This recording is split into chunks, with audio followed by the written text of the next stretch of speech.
Okay. Now first he's explaining it on a lower level, and then he's going to explain it on the higher level.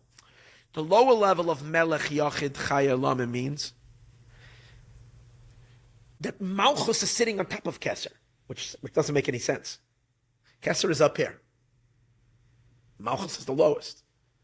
So Yachid Chai Olamim Melech makes sense. First is Yachid, then Chai Olamim comes all the Sefirot, all the 10 Sefirot, Chachma bin Adas, Chesed Gevurah Teferes. It's all a contraction in order to come down. Chai Olamim Melech in order to produce Malchus, and Malchus is the source of creation, a very dim light, or the higher interpretation that we explained, that we draw the Yachid down through all these levels into Melech, however we're going to see it. But it's all, again, that Kesser is up here, Malchus is down here. When we say Melech Yachid, what we really mean is like this, that Yachid is Kesser and Malchus is on top. How does that work?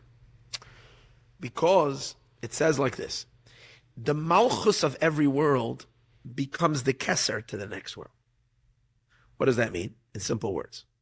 Malchus is the most limited manifestation of God in the world of Atzilus. Because in the world of Atzilus, which is the highest world, the world of emanation, first there's Chachma, which first obviously above Atzilus is Kesser, the Ein Sof. And then there is Chachma, and then Bina, and the other Sefiros. And all of that, it gets lower and lower and lower. And the final lowest manifestation of God's light is when God can already emerge as a king. Melech, Malchus emerges. Malchus is the last and final stage. Okay? And Malchus, therefore, is not considered from the perspective of all the world of Atzilus, of all the Sefirot of Atzilus, Malchus is considered the most restricted, the most limited, the most defined, the tiniest, the smallest. But Malchus of Atzilus is still part of the divine. Therefore, she in essence is still infinite. Compared to the infinity of the highest spheres, she's not considered infinite. But since all the spheres of Atzilus, including Malchus, is still part of Hashem, so even the Malchus is really Ein Sof. So therefore, to the next world, which is the world of Bria and the world of Yetzirah and the world of Asiyah, Malchus is really Ein Sof. Malchus is still considered our Ein Sof. It's an infinite light. The lower worlds of Bria, Yetzirah, and Asiyah, they cannot receive, they can't plug their outlet, they can't plug their plug directly into Malchus, they would blow a fuse. What happens is like this, that the Malchus of Atzilus becomes the Keter, becomes the Ein Sof for the lower world. From there emerges a new Chachma, a new Bina. From the Malchus from Atzilus now turns around and becomes a Kesser, and from the Malchus becomes the Chachma, the Chabad, the Chachma Bina Das of the world of Bria, because there's 10 spheres in each world, and then the 7 emotions, and finally the Malchus of that world, and from the Malchus of that world is created, meaning all the creations of that world are created from the Malchus of that. And then the Malchus of that world is considered still Ein Sof compared to Olam HaYetzirah, an Or Makif, an encompassing light. From it comes a little tiny Hamshacha to the Chachma, HaChachma Maayon. In each world, the Malchus, which is the lowest level of the higher world, which is considered the constricted, limited level, to the next world beneath it, it's the Ein Sof still. It's still an infinite, it feels to be completely infinite. And now let's make sense of how he's reading the word. Melech, first is Melech. Melech is when we're looking at the, Melech and Yachid is the same level. Because what are we saying? Melech Yachid, the singular king. So it's referring to the same level. But Yachid is implying Kesser. Melech is implying creation. Because Melech says he's a king over somebody. You can't be a king if you're to yourself. Melech and Yachid is a contradiction. Because Yachid means he's the only one. There is no creation. Yachid implies there's nothing but him.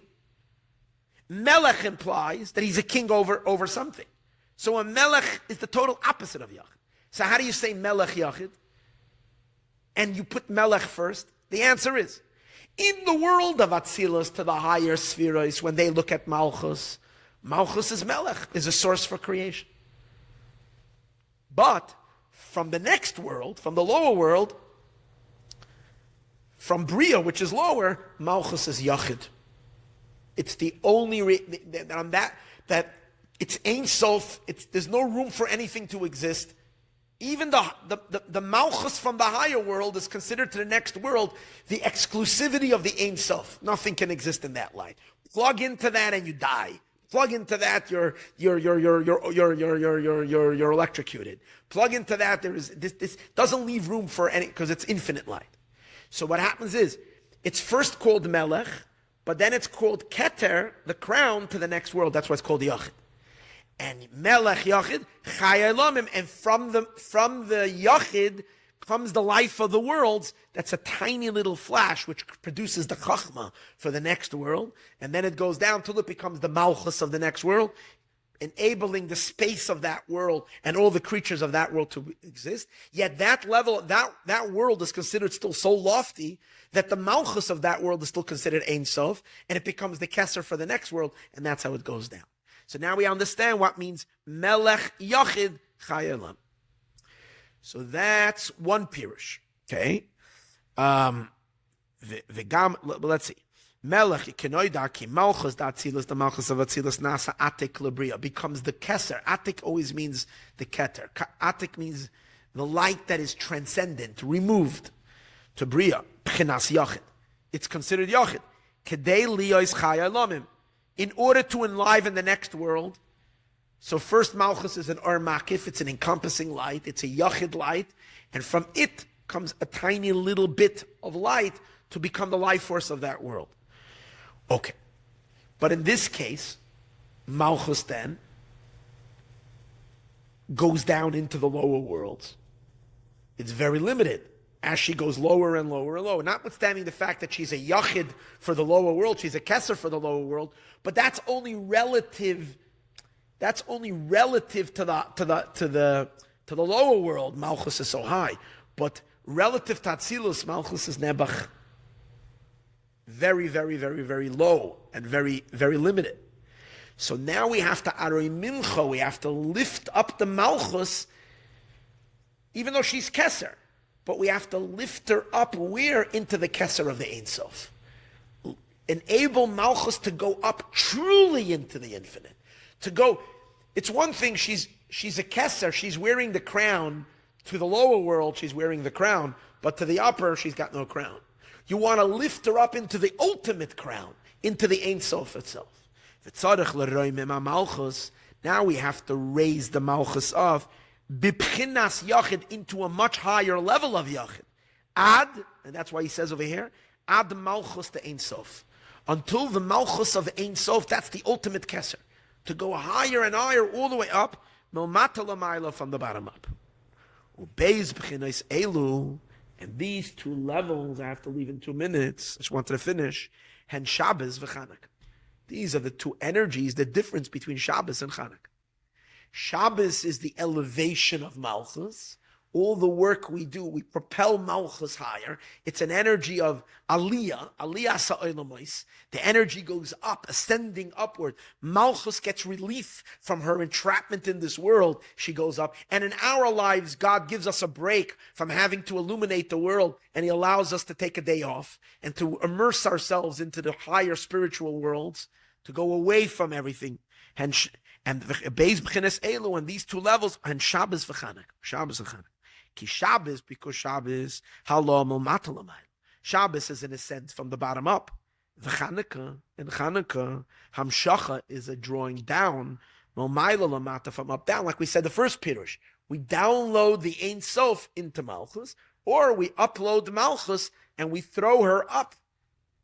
We enable her to propel her up all the way into the Ein Sof. And he says, Va'allah zu, and what does it mean, this elevation that happens on Friday night? Hu inyan abirudim. This is the idea of the sparks that were released from their entrapments. We take all the sparks of holiness, which are pieces of the Shechinah, pieces of Malchus, and we lift them up. Matzmiya chatzer la behema elef turin Shehem b'chinas Keil Shakai b'meluyoi. It says that the Malchus every day she eats for breakfast, pretty big breakfast. I don't know if it's breakfast, maybe it's brunch. Maybe it's both together, I don't know. But she eats 1,000 mountains of, simply it means, there is a behemoth, the Zohar says there's this great behemoth, this great big beast that every day grazes and eats the greenery of 1,000 mountains. Imagine how much vegetation are there on 1,000 mountains. And she eats, she imagine this big animal, she goes and is eating can finish up, polish off 1,000 mountains.